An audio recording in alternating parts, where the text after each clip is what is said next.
ketika kita bikin cold space, pastikan kita melakukan study ya Pak ya, feasibility study yang kita lakukan. Lalu kita lihat yang paling mempengaruhi di dalam di Indonesia, terutama di Indonesia itu tingkat dari food loss ataupun food waste yang ada gitu ya. Banyak makanan kalau misalnya mishandling aja kan itu menjadi salah satu kerugian. Dampaknya akhirnya nggak bisa dinikmati oleh end user juga. Kan banyak komoditi yang kita serve di Indonesia. Operation itu menjadi hal yang key. Mungkin kita, Bapak, kalau kita cari customer mungkin gampang ya.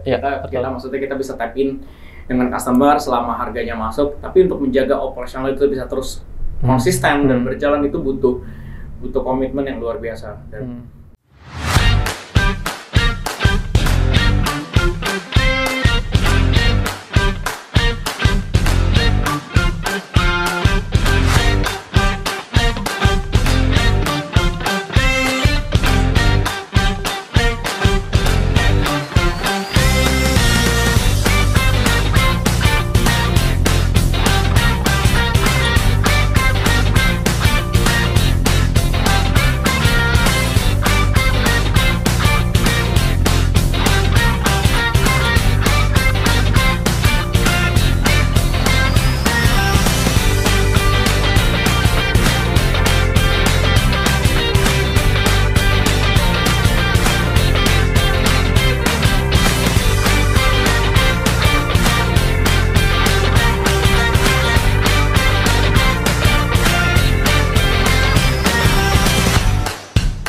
Ya, baik. Sekarang saya bersama dengan Bapak David Lois selaku Chief of Marketing dari Cold Space. Selamat sore, Pak. Thank you. Selamat sore, Pak. Apa kabar? Terima kasih sudah berkenan untuk mampir di studio Transco, Pak. Ya, thank you. Kita juga senang, happy untuk bisa ngobrol. Kita hopefully ada yang bisa kita gali bersama sore hari ini. Siap. Pak, menarik terkait profil dari Cold Space ini kan di salah satu pemberitaan yang mewawancari dari CEO dari Cold Space kan dikatakan bahwasanya ini ide dari Cold Space ini kan didasari dari keresahan bahwasanya tingginya food waste atau sampah makanan Pak ya. Mungkin bisa dijelaskan relevansinya? Ya, mungkin kita cerita dikit bahwa ketika kita bikin Cold Space, pastikan kita melakukan study ya Pak ya, feasibility study yang kita lakukan. Lalu kita lihat yang paling mempengaruhi di dalam di Indonesia, terutama di Indonesia itu tingkat dari food loss ataupun food waste yang ada gitu ya. Dan kita lihat itu cukup signifikan based on data. Nanti mungkin Bapak bisa cek di berdasarkan data yang ada di internet ataupun yang kita study itu sangat tinggi. Nah makanya contoh kita bilang dari food loss gitu ya, dari proses dia mulai produksi sampai ke penyimpanan, sampai ke distribusi kepada end user. Nah itu kan ada banyak perpindahan gitu ya, dari proses itu, dari activity itu punya peranan penting. Karena bisa jadi ada yang bisa tap in di satu-satu, mereka punya visi company yang bergerak di bidang production only, tapi untuk storage berbeda, untuk distribusi berbeda. Nah ini butuh keterlibatan banyak pihak yang nah di situ kita ngelihat bahwa ada opportunity yang besar gitu, karena ya gimana caranya dengan menurunkan angka food loss ataupun food waste yang ada di Indonesia dengan kita coba tapin di setiap activity yang ada seperti itu.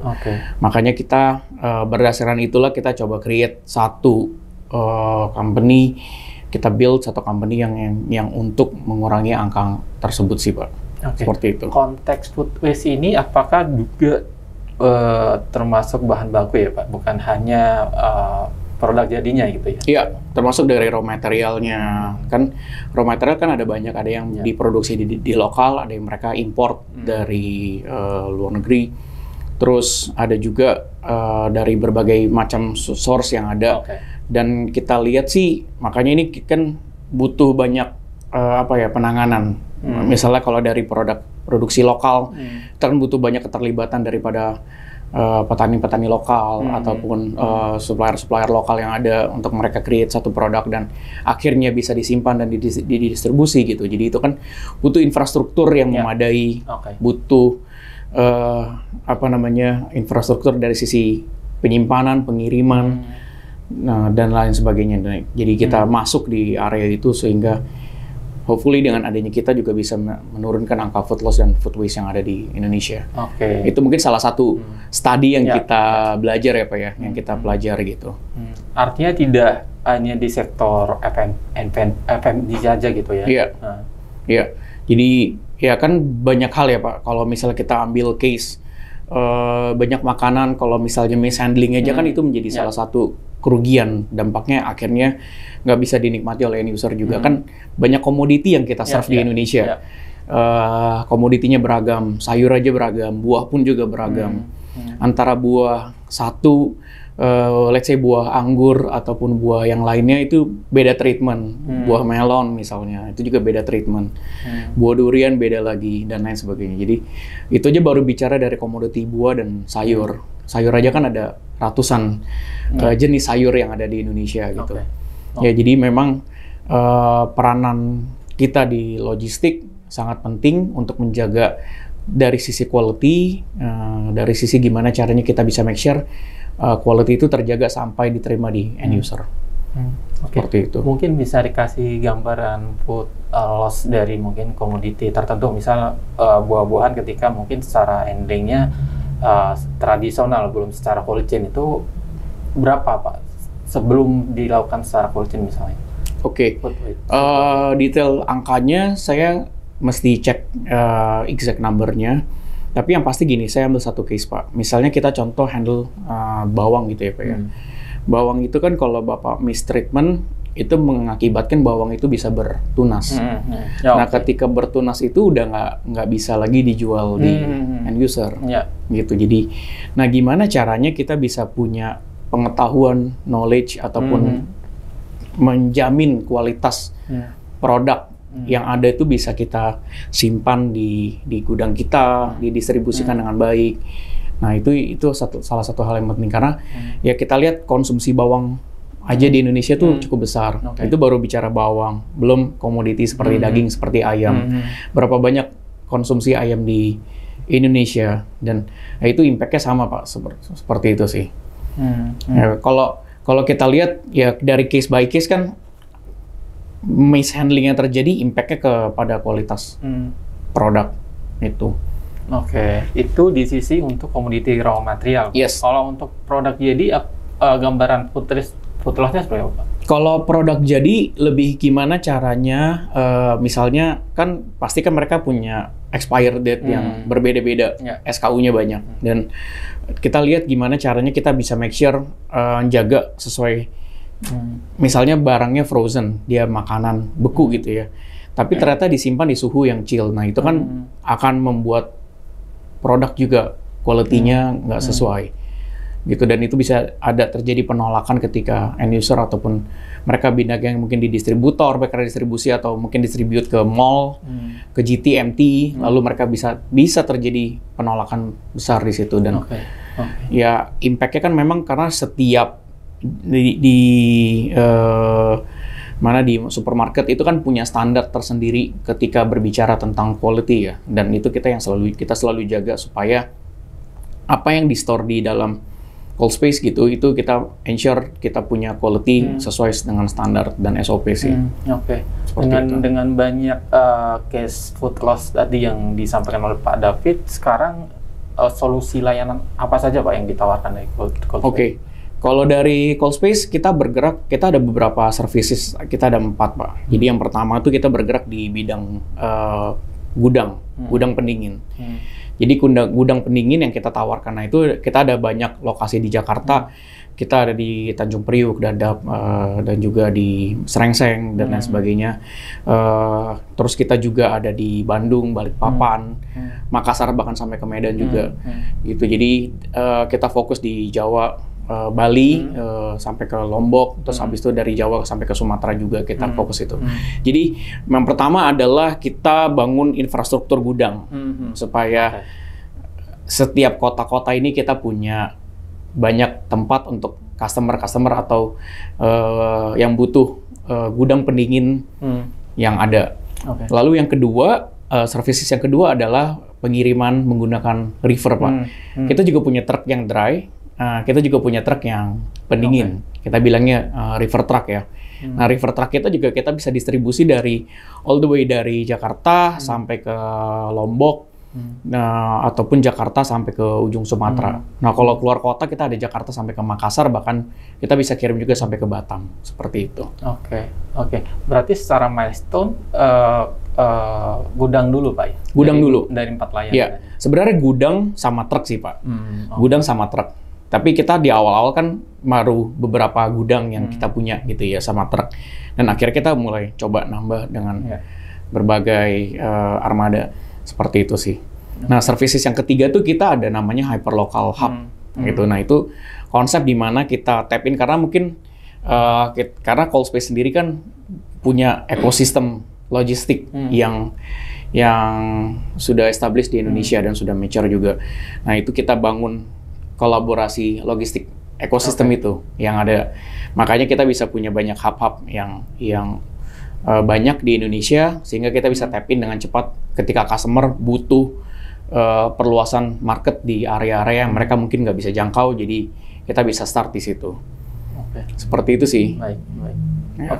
Pak, menarik, mungkin flashback ke awal mula berdirinya dari Coalspace. Ini kan persisnya di 2002 ya, Pak ya? Diawali dengan mungkin modal awal dari para foundernya gitu, yang ujungnya mendapatkan funding sekitar 56 miliar Pak di 2003. Mungkin bisa cerita sedikit Pak di balik itu Pak. Mungkin ya cerita dikit, awalnya tuh dimulai dari teman saya, rekan saya yang partner saya sekarang namanya Arnold Giovanni, as a CEO sekarang di Coalspace. Jadi mulanya tuh waktu itu kita masih bekerja di perusahaan masing-masing gitu ya Pak. Jadi terus abis itu Arnold bikin satu project di NTU dan kita lihat sepertinya kita harus start di logistik. Gitu. Tadinya mau negara, ada beberapa negara yang ketika kita pitching sama ketika kita bikin satu idea, kita pitching dan kita putuskan untuk kita decide start di Indonesia. Nah, jadi awalnya itu kita bikin platform, Pak. Kita bikin platform marketplace untuk menghubungkan para pemilik gudang dan truk dengan para pemilik barang. Nah, tadinya tuh kita bikin ide seperti itu. By aplikasi. By aplikasi. Tapi itu sifatnya masih web based. Nah, itu marketplace itulah yang kita buat awal-awal, Pak. Jadi kita keluarkan dana, kita lakukan validasi kita validate marketnya di sini, kita bikin prototype produk, kita bikin MVP produknya melalui web base itu dan kita start launching. Nah, launching pun itu kita bukan launching yang besar-besaran ya, karena kan dana yang kita keluarkan adalah dana sendiri gitu ya, dana pribadi yang akhirnya kita start ngobrol. Akhirnya sebelum ke situ mungkin Arnold waktu itu kita coba diskusi lewat Zoom karena waktu itu masih Arnold masih di luar negeri. Jadi kita masih coba via Zoom dan akhirnya kita coba interview beberapa perusahaan-perusahaan yang well known yang ada di Indonesia, dimulai dari manajer sampai C-level dan akhirnya platform itu mulai berjalan gitu Pak. Dan kita realize kenapa marketplace itu ada karena kita sadar banyak komoditi tidak bisa di-serve hanya di satu gudang. Jadi meskipun di satu komoditi yang sama kita bicara buah, tapi bisa jadi cara handlingnya berbeda. Requirement suhunya kan juga berbeda ketimbang antara buah satu dengan buah yang lain. Nah, kita lihat makanya marketplace itu tadinya kita start Pak, kita launching. Nah, perjalanan waktu kita start dan ternyata ini works Pak. Kita bikin. Kenapa? Karena buat para pemilik gudang mereka juga punya idle capacity, tapi buat para pemilik barang, mereka juga butuh banyak, mereka butuh satu marketplace yang bisa kita start ya, untuk yang ada di Indonesia gitu. Kadang kita juga, ya saya juga punya pengalaman pribadi, kita mau cari, ataupun di keluarga, kita mau cari gudang kan juga nggak tahu nih, gudang mana aja yang kosong, gudang mana aja yang bisa kita sewa. Waktu itu idenya ke situ, jadi makanya kita bikin platform itu sih. Gitu dan ya ceritanya kita akhirnya ngobrol dan kita dikenalin, kita coba start logistik di Indonesia, mulai dari gudang sama trucking, dan kita ketemulah dengan dari Triputra, dan kita ngobrol, kita dapat chemistry-nya, secara idenya kita bisa diterima, dan akhirnya kita launch dan namanya Cold Space, seperti itu sih. Triputra ini holding dari yang Antara sama Asaren, bukan? Yes, betul. Nah, kita ngobrol sama Triputra, dan akhirnya kita coba bawa satu bisnis model yang ada dari sisi kita di Cold Space, dan kita mau start spesifik di cold, dan kita juga kasih lihat capabilities dan juga kolaborasi yang kita lakukan di antar grup, sehingga kita menjahit seluruh ekosistem logistik, Pak, yang kita punya ya, terutama yang ada di Triputra Group, dan akhirnya kita coba start dan kita mulai semua cold itu yang akan dipimpin oleh Cold Space, seperti itu sih. Terkait marketplace atau startup logistik ini kan bukan yang pertama ya. Itu bagaimana dari Pak David bisa meyakinkan investor untuk bisa menginvestasikan dananya di Cold Space, Pak?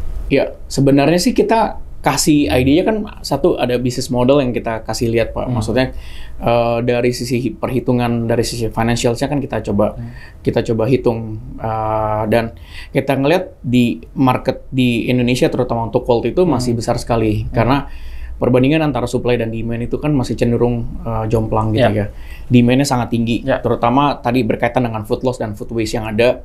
Terus komoditi yang kita serve di Indonesia beragam, dan itu sangat-sangat besar, dan butuh cold chain yang bisa menyumbang atau berkontribusi di sana gitu. Dan akhirnya kita kasih based on data yang kita pelajari dan juga ide yang kita bawa, dan itu yang akhirnya bisa diterima oleh para board direksi yang ada di Triputra, seperti itu. Karena yang kita share itu bukan hanya kita bicara tentang industri cold chain yang ada gitu, Pak, tapi again kita bikin one stop solution ekosistem yang ada. Karena kita ngelihat di Triputra sendiri kan sudah punya banyak jaringan ekosistem logistik yang ada.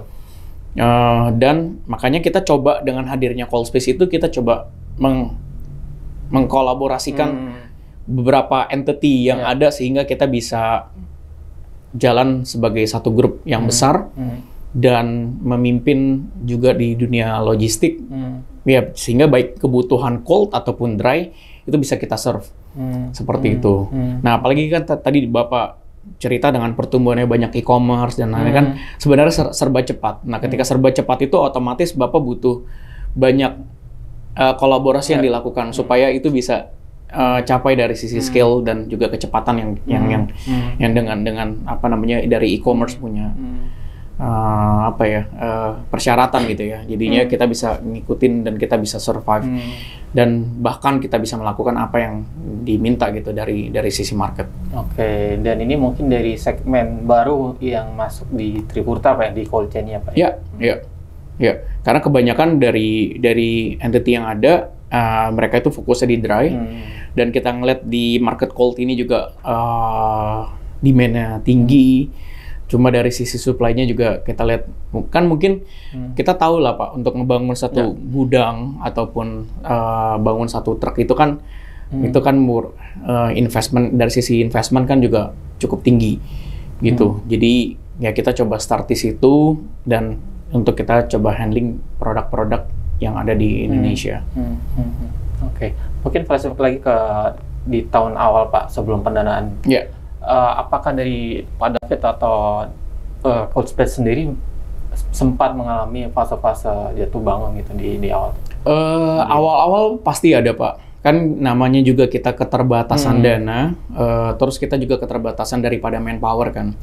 Nah, makanya kita coba waktu itu masih hiring 1-2 orang untuk nge-running all the operation, dan juga kita memang ada waktu itu kebetulan pas kita launching produknya di marketplace, nah kita tuh ada handle satu komoditi, dan itu cukup besar, dan itu membuat kita tuh akhirnya fokusnya kita ke sana semua. Nah, jadi kan tapi secara idea kan berarti works gitu ya. Dan marketplace itu masih kita jalankan sampai hari ini gitu. Jadi karena banyak customer pengen minta kita juga, karena ada komoditi-komoditi yang yang nggak bisa serve di gudang yang sama, akhirnya kita coba berpartner dengan gudang-gudang yang lain gitu ya. Dan kalau balik lagi ke pertanyaan Bapak, bahwa di mana yang kita lihat tadi dari sisi marketplace ataupun ya kita start itu supaya awalnya memang sulit, tapi kita ngeliat kita bisa lewatin itu sih, gitu. Jadi tadi keterbatasan dari sisi manpower, keterbatasan dari sisi infrastruktur, karena tadinya marketplace itu kan bukan gudang kita, Pak. Artinya kita pakai gudang-gudang orang lain, gitu ya. Kita berpartner, bermitra gitu dengan gudang orang lain, dengan pemilik truk yang lain. Artinya secara ownership ataupun capability itu bukan 100% ada di cold space gitu. Jadi kepemilikan pasti kan ada di pemilik gudang ataupun pemilik truk gitu ya. Nah, itu yang kita punya kesulitan ketika kita sedangkan yang kita ngobrol sama banyak customer, kan kita yang berhadapan sama customer gitu. Jadi kita menjadi jembatan lah antara mereka, seperti itu. Tapi kesulitan yang dibilang kita sampai jatuh banget, kita belum ada, karena itu baru idenya sekitar 6 bulan. 6 bulan sampai 1 tahun kita berjalan untuk dari sisi ideation sampai ke prototype. Kita start di MVP, lalu kita ada anchor customer, ada customer yang masuk di kita piloting dengan beberapa customer, dan itu bisa jalan seperti itu sih. Oke, artinya perjalanan milestone dari 2002 awal sampai akhirnya mendapatkan funding itu tidak terlalu struggle gitu ya, Pak? Iya. Karena balik lagi kan tadi gudangnya bukan gudang kita sepenuhnya, kan kita hanya bermitra, Pak, seperti itu. Tapi gimana caranya kita meng-assess, kita lumayan di depan itu lumayan strict, bahkan sangat strict. Kita dari banyak requirement, maksudnya gudang-gudang mana saja yang layak untuk kita bisa jadikan partner atau mitra. Jadi nggak semua pemilik gudang yang punya gudang kita bisa jadi mitra, seperti itu. Oke. Tentunya ada strategi khusus, Pak, mungkin dari Pak David dan tim yang bisa melewati fase-fase tersebut hingga bisa melakukan scale up gitu, Pak. Ya. Apa Pak, salah satunya, Pak? Ya, kita lihat kan bahwa ketika memang ada banyak point of view ya, Pak, yang dilihat. Karena kalau dari marketplace, mungkin dari sisi kita ngelihat bahwa Bapak, kalau mungkin dari perspektif customer, kalau kita tidak punya gudangnya, artinya tidak ada dari sisi penanganan tuh kita nggak bisa fully 100% menjalankan SOP yang kita punya. Karena SOP dari setiap gudang ke gudang A dengan gudang B itu berbeda. Bahkan di cold space sendiri kan punya standar SOP dari sisi cold chain. Nah, itu akhirnya nggak bisa berjalan tuh, Pak. Karena mungkin ada beberapa, di kita tuh culture-nya seperti ini, SOP-nya seperti ini. Nah, di gudang, justru di SOP-nya cold space yang kita tahu kita pelajari di pendingin, terutama di cold chain gitu ya. Treatment antara komoditi kan kita selalu belajar, Pak, dan itu yang akhirnya kita start, kayaknya kita harus punya infrastruktur sendiri, Pak. Nah, itu yang kita coba bawa ke beberapa investor, karena kan ada di kita kan ada dari Triputra, dari ASA ataupun dari Intudo as a venture capital yang invest di kita juga, gitu. Jadi dan kita ngobrol bahwa kita tuh harus punya aset sendiri yang akhirnya supaya kita bisa monitor dalam arti secara, karena kan kita punya prosedur yang kita lakukan gitu ya, dan supaya memastikan barang ini safe, aman, tidak ada yang hilang, karena itu yang paling penting.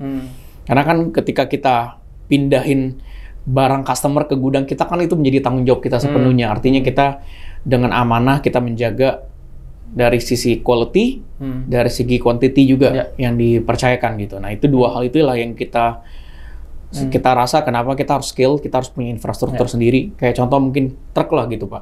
Kita kalau nggak punya truk sendiri kan kita nggak bisa ngatur driver kita, kan kita bisa tahu di sisi internal, kan kita bisa lihat, truk ini apakah sudah dilakukan maintenance atau belum. Jangan sampai nanti terjadi laka lantas di jalan dan akhirnya impact pada barang, impact pada customer juga. Dan itu yang kita jaga, dan akhirnya kita harus membuat. Nah, ketika kita memberikan financial modelnya dan itu bisa diterima, dan akhirnya kita jalan, Pak. Sehingga kita meyakinkan investor, balik lagi tadi, bukan cuma hanya dari sisi financial yang kita share ya, tapi idea satu one ecosystem, one stop solution dari kita, dari cold space untuk all customer yang kita punya sampai hari ini. Per hari ini gambaran aset armada atau gudang yang sudah dimiliki oleh Coolspace untuk menunjang keempat layanan itu seperti apa, Pak? Kurang lebih kita punya hampir sekitar 6 sampai 7 gudang ya yang ada. Terus di Jawa? Di Bali kan ada, di Bali, Bandung. Terus kita juga ada di Balikpapan. Terus di Jakarta sendiri kan kita ada sekitar 4 sampai 5 gudang yang ada gitu ya, baik gudang kering ataupun gudang pendingin. Masing-masing itu kurang lebih sekitar 800 sampai 1000 palet, 1200 palet. Dan seperti di Bali ada sekitar 800 paletan. Terus total kalau armada yang kita punya sampai hari ini tuh kurang lebih ada 90-an armada pendingin. Kalau digabung dengan grup kita, itu grup kita kan juga ada beberapa armada river, armada yang non river ya, artinya armada dry. Itu ada sekitar 1.800 gitu. Jadi kalau jenis armadanya mulai dari apa, Pak? Dari kita jenisnya itu dari blind fan. Blind fan kita ada, tapi blind fan itu lebih ke yang non river ya, lebih kering. Kalau yang pendingin itu dimulai dari paling kecil tuh L300, CDE ankle yang standar sama yang long, habis itu double ankle yang long, lalu kita ke fuso long, habis itu ke tronton. Gitu. Jadi itulah armada yang kita punya sampai hari ini. Belum sampai ke untuk river container belum ya? Belum. Nah, cuma di beberapa grup kita yang lain tuh kita punya ekosistem itu, Pak. Jadi mereka tuh secara end to end dari first mile sampai last mile tuh bisa kita start di misalnya once customer tap in sama Coolspace, nah mereka tuh bisa punya akses dari first mile dari izin import, pengiriman sea freight, air freight, terus sampai ke kita di first mile, di mid mile-nya itu gudang untuk subdis dan lain-lain, sampai ke pengiriman last mile. Nah, kita punya ada di Coolspace sendiri, di grup kita sendiri kan ada antar aja. Jadi kita bisa utilisasi all entity yang ada di grupnya Coolspace, seperti itu sih. Berarti secara profil dari customer Coolspace ini lebih cenderung ke B2B ya, Pak? Iya, kita lebih banyak di B2B. Nah, karena lately kita juga belakangan kita masuk enter di kita kan banyak nanganin produk-produk e-commerce ya, Pak, di TikTok, di Tokopedia, Shopee, Blibli dan lain sebagainya. Nah, itu tuh di berbagai macam e-commerce yang ada.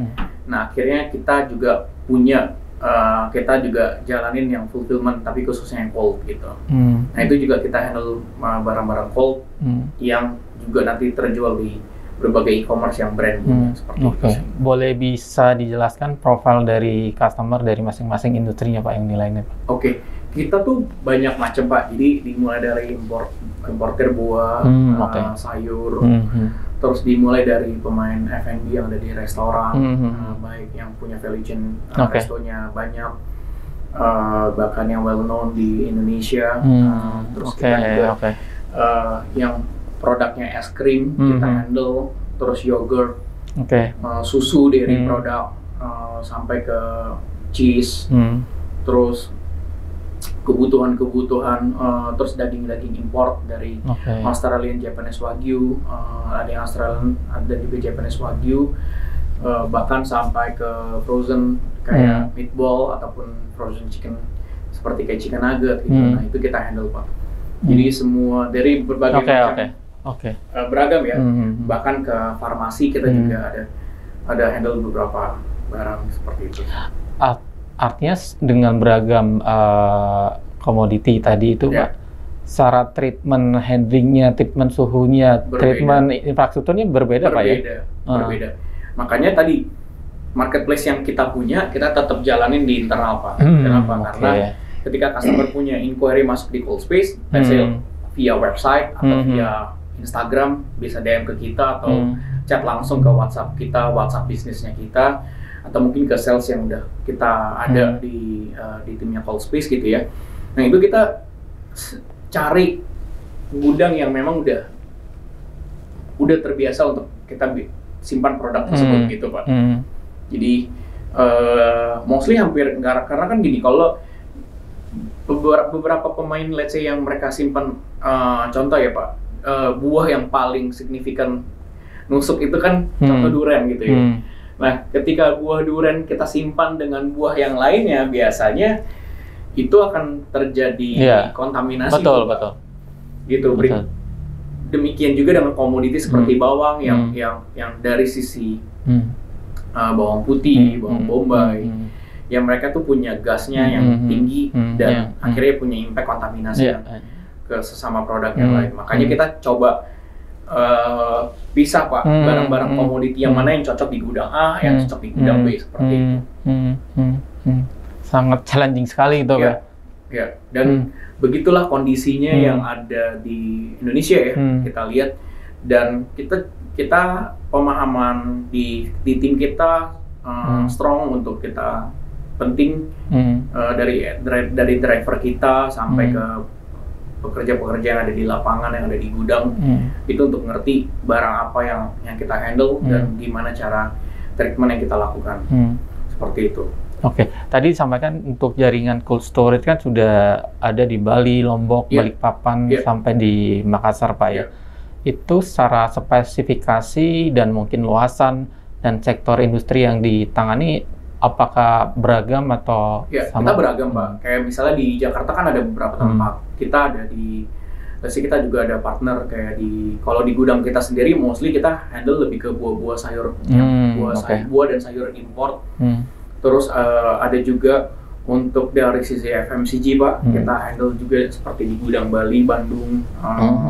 Kita juga handle beberapa produk bahkan di brand internasional brand yang ada di Indonesia kita handle, bahkan kita distribusi sampai ke toko-toko. Gitu. Nah itu yang kita lakukan. Dan komoditinya apa, itu yang paling penting. Karena biasanya kita punya banyak tempat, mau di Surabaya, di Jogja, di Malang, di Solo kita juga ada, sehingga kita bisa tahu nih. Oh contoh misalnya mungkin ayam, misalnya ayam karkas gitu ya, lebih banyak di area-area Jawa Tengah gitu, jadi kita bisa simpan di situ. Terus di Surabaya juga punya tipikal yang berbeda. Terus di Makassar mostly itu FMCG, tapi kita juga bisa simpan.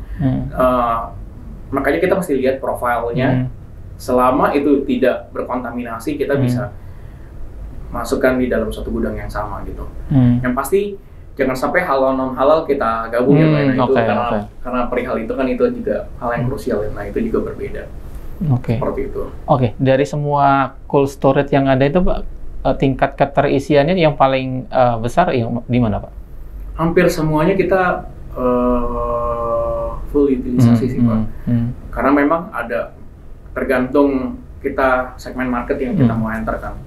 Komoditi itu kan bisa jadi up and down tergantung hasil yang ada di Indonesia. Dan komoditi misalnya seperti ikan tergantung juga, mungkin ada ikan yang olahan yang ada di Indonesia kan tergantung kondisi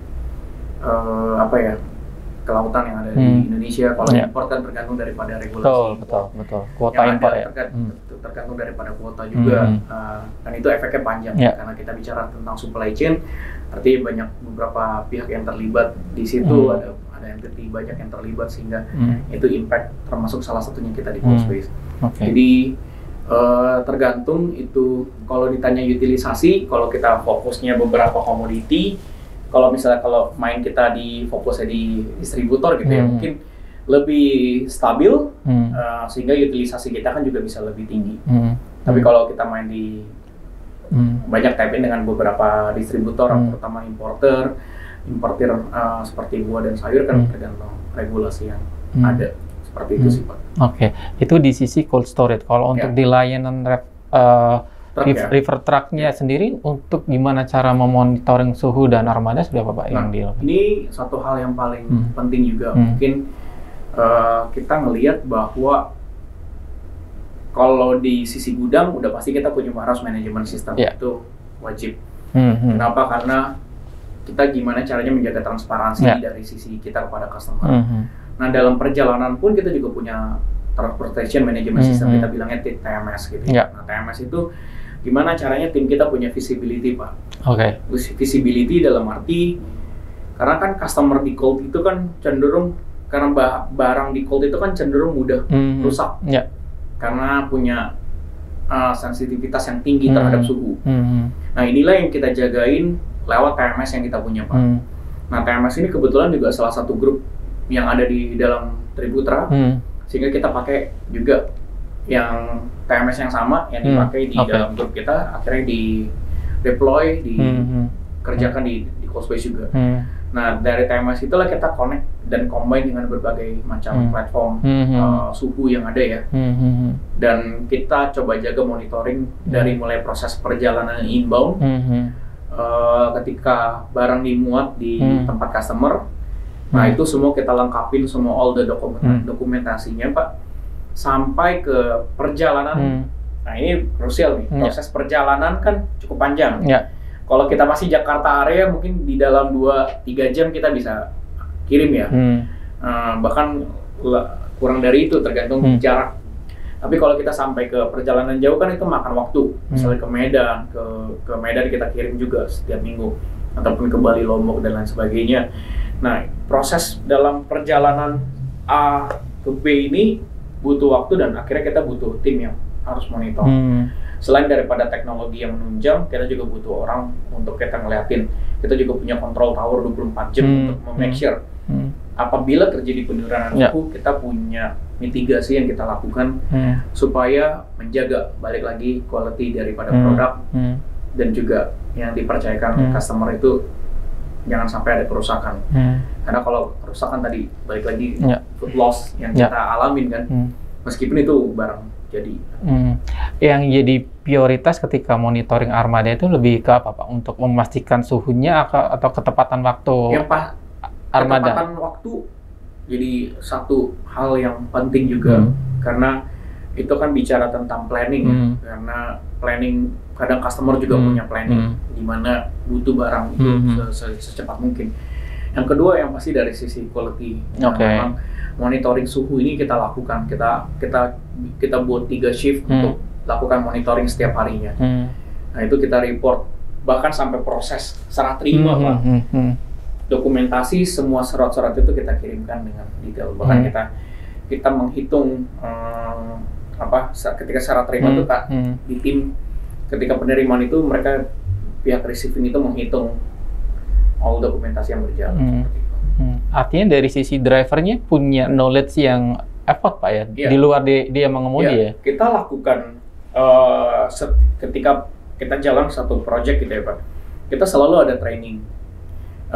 Kita training bicara tentang product knowledge-nya, kita training bicara tentang bukan hanya produknya, tapi gimana caranya, rute-rute mana yang harus dilewati, mitigasi apa jika terjadi sesuatu gitu. Nah, itu yang paling penting. Karena kita memang nggak bisa bilang bahwa kejadian yang di jalan tuh bisa aja terjadi. Nah, tapi gimana caranya kita punya mitigasi plan ketika itu terjadi. Nah, kita tuh harus punya langkah-langkah yang kita harus hadapin kan Pak di tengah perjalanan yang kita alami. Artinya dari driver itu juga harus aware sama barang yang dimuat, aware dengan suhunya juga mungkin. Betul. Jangan sampai ada salah style suhu misalnya yang harusnya -20 jadi +20, makanya kita ada assessment Pak. Jadi driver itu kita lakukan assessment. Yang paling penting truk itu juga kita lakukan assessment Pak. Dari sisi cek ketika sebelum unit itu keluar sampai kembali ke pool, itu kita lakukan pengecekan. Jadi kita pengecekan dari sisi kesehatan unit ya, yang paling penting. Jangan sampai kan ya banyak belakangan ini kan banyak laka lantas yang terjadi kan karena berkaitan dengan kesehatan unit gitu ya. Karena bicara mungkin ada remnya blong atau apa, dan kita selalu menggunakan armada yang baru.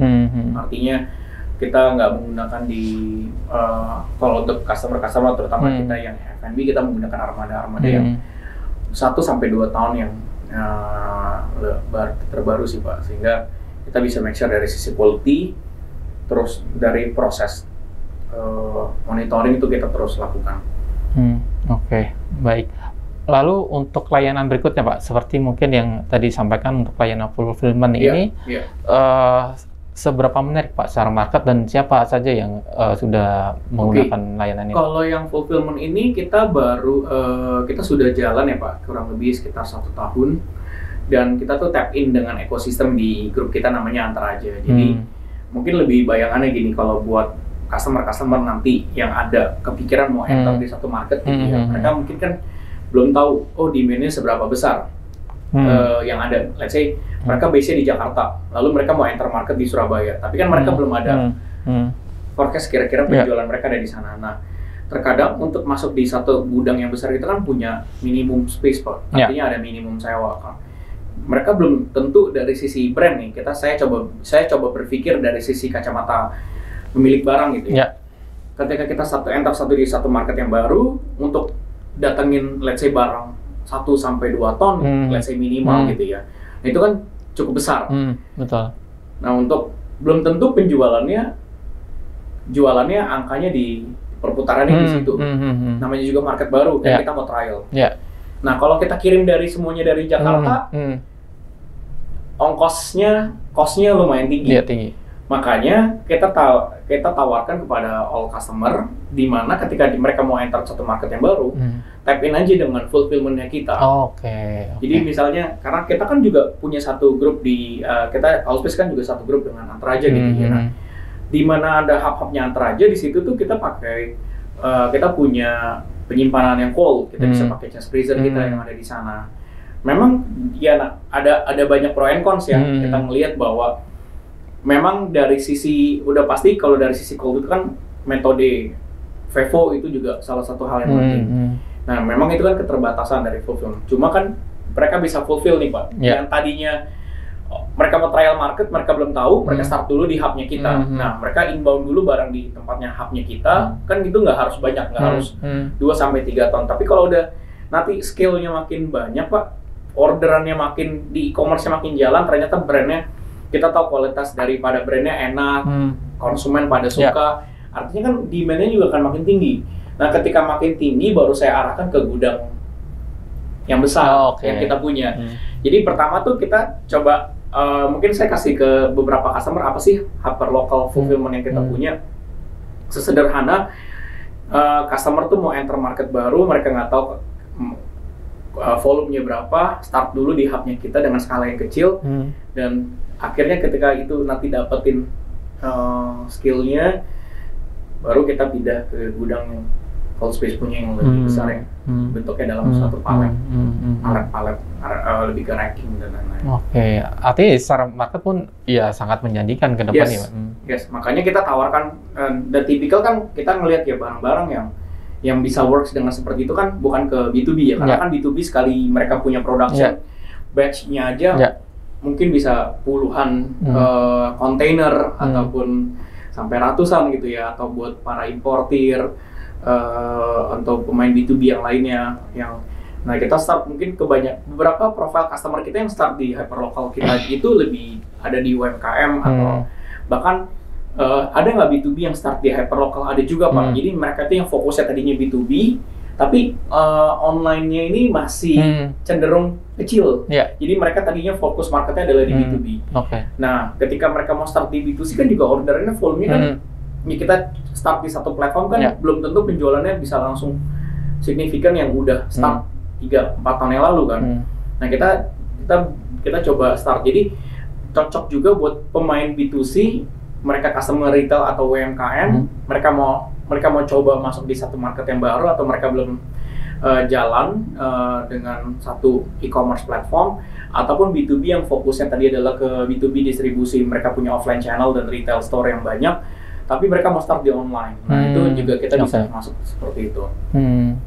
Jadi tadi hyperlocal kita akhirnya banyak customer yang beragam dan punya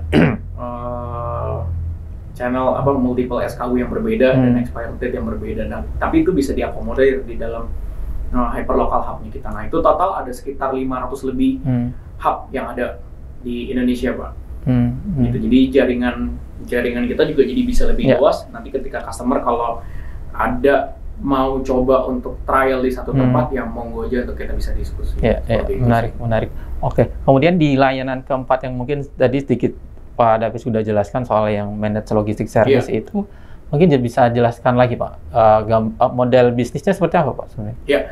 Mungkin kan tadi kalau secara services kan Allspace ada gudang ya, ada river truck, ada hyperlocal yang fulfillment atau kita bilangnya local hub fulfillment. Nah, satu lagi ada managed logistic services gitu ya, namanya managed logistik service itu ada beberapa yang sebenarnya kita lakukan di internal Pak. Jadi dimulai dari assess untuk membangun processing plan, terus membangun juga armada baru karena kan setiap tadi balik lagi komoditi yang berbeda itu punya kebutuhan yang berbeda-beda. Artinya kita tergantung customer nanti butuh dibantu dari sisi yang mana. Ataupun kita juga bisa banyak yang kita lakukan adalah kita melakukan improvement, kita take over dengan gudang-gudang yang ada yang sudah berjalan, tapi mereka mau buat lebih efisien. Tadi kita ada, misalnya kita ada satu handle, satu platform B2B, B2C yang berjalan, yang tadinya 1.000-2.000 order Pak per hari, kita tuh bisa improve dengan kita take over dengan operationnya kita, itu kita bisa improve dari 4.000 bahkan 5.000 order per hari. Nah itu manage logistic services yang kita lakukan. Nah itu butuh banyak analisa yang kita lakukan, sharing data daripada customer, terus kita coba kasih satu solusi logistik yang kita tawarkan kepada customer yang mereka punya. Jadi logistic services itu lebih tailor made sih Pak, lebih ke spesifik ya. Jadi simpelnya ini layanan all in gitu ya Pak? Iya, bisa layanan all in. Ada yang customer nih kita jalan, mereka benar-benar mau dibangun gudangnya plus dibikinin truknya. Jadi mereka itu, tapi operation metodnya itu digabung dengan metode SOP-nya kita, digabung dengan kebutuhannya customer. Gitu. Nah kita integrasi tuh Pak dari sisi manpower sistem, integrasi dari sisi teknologinya. Kadang kan ada customer mereka punya berjalan dengan ERP-nya mereka sendiri. Nah gimana caranya kita bisa combine dengan sistem yang kita punya. Nah itu yang paling penting kan. Artinya secara market profilnya ini pasti volumenya pasti besar Pak ya? Besar. Bisa juga kalau tadi kan kalau yang di hyperlokalnya kita kan kita juga bisa connect integrasi Pak, kita bisa manage logistiknya juga. Cuma kebanyakan di customer yang di tap-in sama kita di manage logistic services itu mereka prefer yang end to end. Gitu. Jadi mereka mau dari gudang, tracking, bahkan mungkin sampai ke last mile-nya mereka minta handle juga. Nah tergantung kan profile customer ya Pak. Kadang kalau last mile mereka butuh ya kita bisa tap in dengan yang ada di grup kita ataupun dengan partner kita yang bekerja sama dengan Coolspace seperti itu. Memang lebih tailor made karena itu lumayan banyak literasi yang kita lakukan, studi yang kita lakukan. Karena customer juga harus sharing data juga, kita juga akan propose solution yang kita tawarkan. Seperti itu. Jadi profil customer-nya seperti ya perusahaan manufaktur ya Pak ya? Iya, bisa seperti itu. Bisa mereka jalan yang di e-commerce, mereka punya gudang, atau brand owner yang mereka kayaknya kadang kan brand owner itu, let's say kita bicara tentang skincare gitu ya. Nah awalnya mereka fokusnya adalah skincare, tapi ketika ordernya makin banyak Pak, bukan cuma skincare yang mereka handle. Di satu sisi adalah mereka butuh infrastruktur supaya penjualan itu bisa terus ada kan. Artinya kan akhirnya mereka start gudang, harus juga punya distribusinya. Nah kebanyakan dengan adanya Coolspace, kita bilang customer tuh bisa fokus sales sama business development ya. Jadi backbone operation-nya itu kita yang ngatur Pak. Kan yang penting tujuannya sama-sama terfulfill kan. Jadi mereka udah nggak harus pusing di operation, biar Coolspace aja yang handle semua all operation. Kita make sure dengan quantity sama quantity-nya itu tercapai. Kalau itu barang cold, kalau barang dry itu yang pasti kan kuantitinya, inventory-nya kan kita harus jaga. Nah itu jangan sampai ada kehilangan ataupun kerusakan di situ. Nah itu yang kita selalu jaga ke customer sih. Baik. Terkait penggunaan teknologi tadi disampaikan untuk cold storage menggunakan WMS, terus untuk armada menggunakan TMS. Apakah dari Coolspace juga menggunakan teknologi lain Pak untuk menunjang semua layanannya? Mostly kita build juga ERP di internal gitu ya. Teknologinya itu lebih ke internalnya kita. Terus platform WMS dan TMS itu juga kita build di internal. Ada yang kita build di internal, ada yang kita combine juga. Jadi memang kita ada beberapa metode gitu ya. Jadi saya rasa itu platform yang kita harus punya dari masing-masing services yang kita launch yang ada terutama di Coolspace gitu ya. Karena gimana caranya kita bisa mengintegrasi dari WMS sampai ke TMS. Karena itu hal yang paling penting yang krusial untuk supaya kita bisa punya. Teknologi lain yang kita lagi explore mungkin ya, kan di Indonesia juga ada banyak metode dalam penyimpanan ataupun pengiriman gitu ya.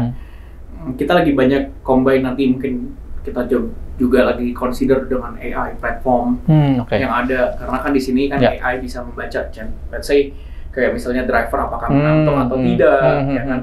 Terus itu kan kita kan ada banyak kombinasi yang kita lakukan. Terus ketika dari misalnya kita bicara tracking, apakah ada penyimpangan jalur dalam proses perjalanan.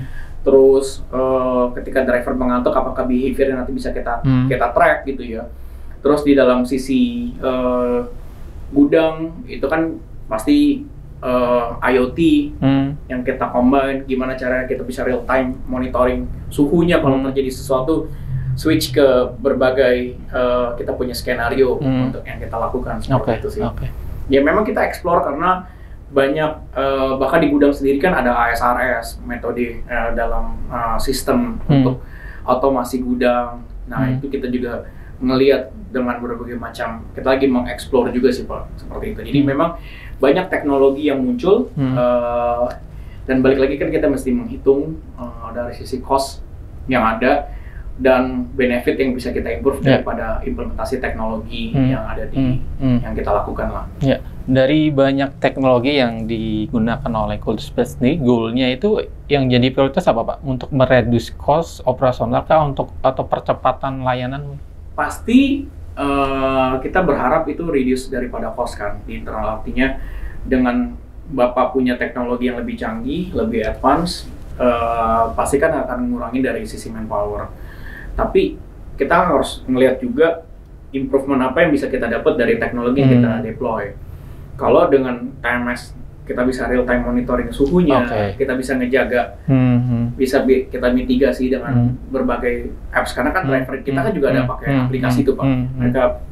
Mereka menggunakan aplikasi yang kita gunakan, sehingga kita bisa monitoring kan di TMS itu kan, misalnya kita contoh ambil tracking gitu ya, itu kan bisa kelihatan Pak berapa lama perjalanan, ideal time-nya. Kita bisa improve dari sisi operation juga.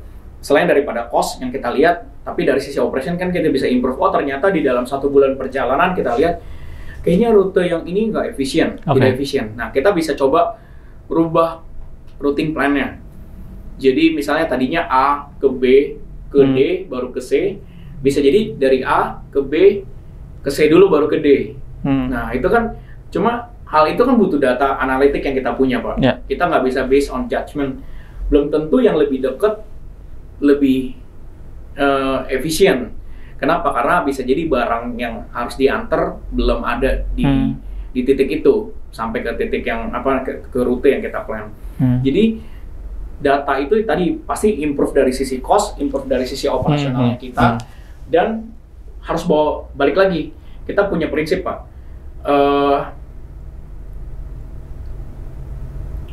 Solusi bisnis yang kita terapkan yang membawa manfaat juga kepada customer, karena nggak ada poin kita create satu bisnis, kita create satu services tapi nggak ada improvement yang kita lakukan. Nah makanya platform ini juga harus menunjukkan daripada kebutuhan customer, karena kita bisa lihat Pak, kita bisa kasih improve, oh ternyata driver A ini kayaknya kalau misalnya behavior drivernya nggak efektif nih ketika melakukan proses perjalanan, dan itu yang kita lakukan evaluasi di internal gitu. Nah bahkan customer, Pak kubikasimu nih nggak full di dalam pengiriman satu truk.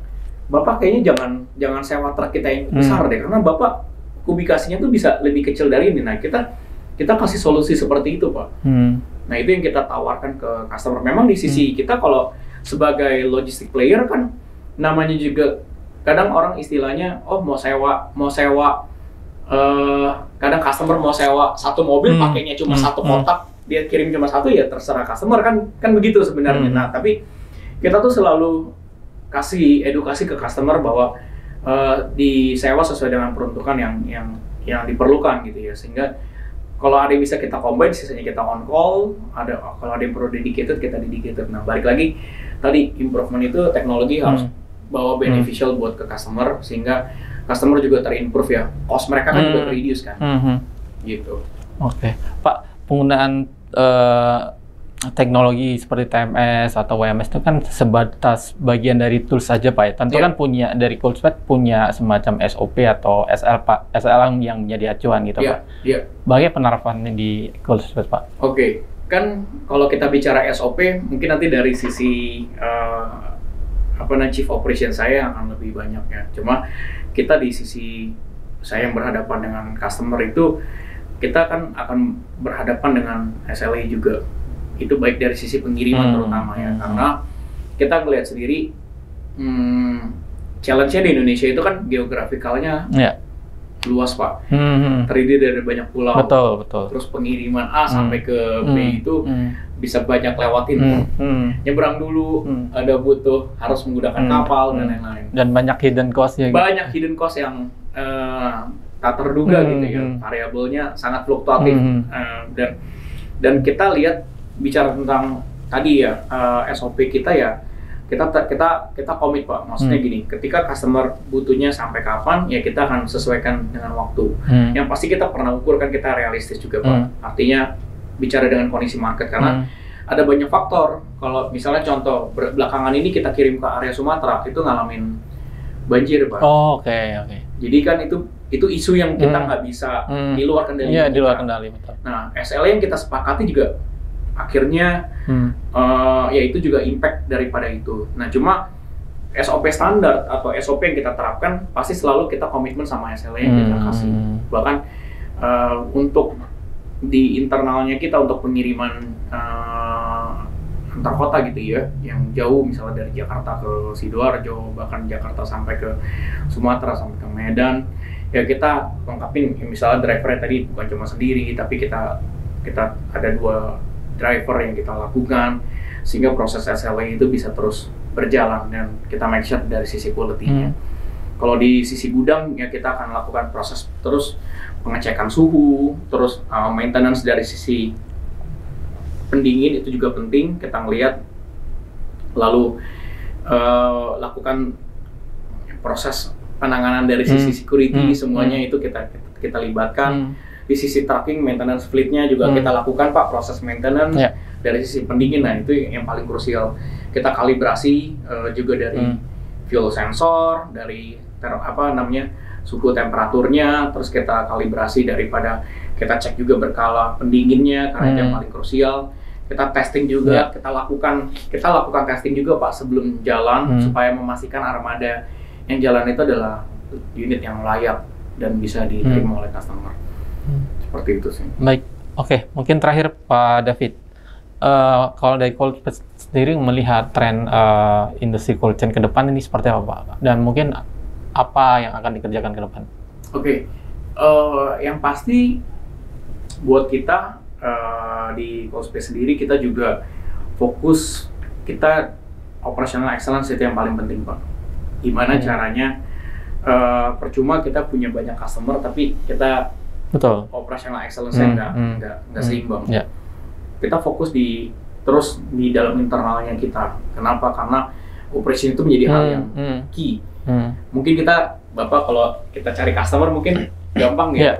Kita maksudnya kita bisa tap in dengan customer selama harganya masuk, tapi untuk menjaga operasional itu bisa terus konsisten dan berjalan itu butuh komitmen yang luar biasa. Dan makanya kita fokus pada operational excellence yang kita lakukan. Artinya tidak asal ekspansi gitu. Betul. Dan kita sangat-sangat komit terhadap operational excellence. Kenapa? Karena kita menjaga betul, balik lagi, amanah yang kita jaga itu kan seperti amanah ya. Barang yang diminta kirim meskipun dari lokasi A ke lokasi B, baik dalam jarak yang dekat ataupun jauh, itu kita jaga supaya kualitasnya tetap terjaga, jangan sampai ada barang yang hilang. Nah itu operationality yang kita terus improve. Nah kedepannya di dalam 5 tahun ke depan 4 services ini yang kita terus mention, artinya kita terus kita perkuat, Pak. Karena tadi kita mau membangun infrastruktur dan membangun infrastruktur itu butuh waktu. Dan kita nggak mau terlalu cepat, jangan sampai kita juga terlambat. Artinya kita akan hadir di kota-kota besar, yang sekarang pun juga kita sudah ada di kota-kota besar seperti yang kita di Balikpapan, Makassar, Surabaya, bahkan di area Jambi. Terus kita juga ada di all the way dari Jawa sampai ke Bali, Bandung. Nah itu kita juga sudah ada. Bahkan kita pengen tapin ke beberapa lokal-lokal yang mungkin sulit terjangkau di area secara geografis. Itu punya kesulitan di sana. Jadi kita fokus bangun infrastruktur, fokus membangun, bukan hanya membangun ya, tapi menjalankan operational excellence yang kita punya. Terus kita kembangkan kolaborasi ekosistem logistik yang ada di internal grup, itu kita perkuat. Bahkan kita bisa automasi yang ada di dalam grup. Terus yang paling penting adalah kita melatih tim internal kita punya fast response yang cepat ketika terjadi satu kendala yang kita alamin di dalam lapangan ya. Seperti itu. Nah itu bagian daripada operational excellence yang kita lakukan juga. Jadi 5 tahun ke depan ya kita lihat banyak hal yang kita akan coba bangun. Nah terus kita juga perluas hyperlocal hub fulfillment kita, dan kita willing juga untuk ngobrol, dan misalnya ada beberapa customer yang mau coba konsultasi kira-kira solusi apa sih yang Callspace tawarin gitu ya. Nah monggo kita ngobrol sama kita biar kita tuh bisa bantu improve dari sisi mereka. Dan yang paling penting kita bisa kasih provide solution dan kita improve apa yang dari problem yang mereka punya dan apa yang mau kita solve lewat kita buat salah satu fokus yang kita jalani. Artinya dari Callspace optimis untuk tren ke depan ini akan semakin menjanjikan lah untuk di sektor cold chain, termasuk pertumbuhan dari bisnis dari Callspace sendiri. Betul. Karena kita lihat cold chain berkembang ya, karena mungkin kita lihat beberapa company yang tadinya punya tray product akhirnya fokus ke shift ke mereka bukan shift lah, tapi pelan-pelan lately mereka juga punya cold product yang tadinya mereka punya brand hanya dry, tapi sekarang udah masuk ke cold. Nah ini kita ngeliat banyak beberapa company yang sudah melakukan itu. Jadi kita lihat ini menjadi salah satu peluang. Cuma mungkin banyak juga beberapa player-player yang masuk bertumbuh di logistik, dari sisi logistik, dari sisi pemilik barang juga mereka coba gitu ya, dan makanya kita ngelihat peluangnya masih sangat besar. Dan 5 tahun ke depan itu kita ngelihat apa yang kita alami kemarin di COVID itu kan juga menjadi salah satu akhirnya kita kan industri cold juga semakin berkembang, Pak. Semua barang-barang yang kita punya kita kan storing kan, ya apa yang kita konsumsi gitu ya. Nah kita ngelihat tuh ke depannya tuh juga akan ya kita nggak berharap itu terjadi, tapi kita kan mesti banyak hal yang kita siapkan dari sekarang bicara tentang infrastruktur, karena balik lagi beragam komoditi produk yang kita handle membuat kita tuh harus mempersiapkan banyak infrastruktur, dan terutama geographical Indonesia yang sangat luas, sehingga kita butuh banyak kolaborasi yang kita lakukan di internal. Baik, terima kasih untuk waktunya Pak David. Sukses untuk Callspace, Pak. Semoga semua plan-nya tercapai, target-target yang tercapai. Thank you Pak sekali lagi buat waktunya untuk kita bisa sharing-sharing. Siap, terima kasih. Terima kasih.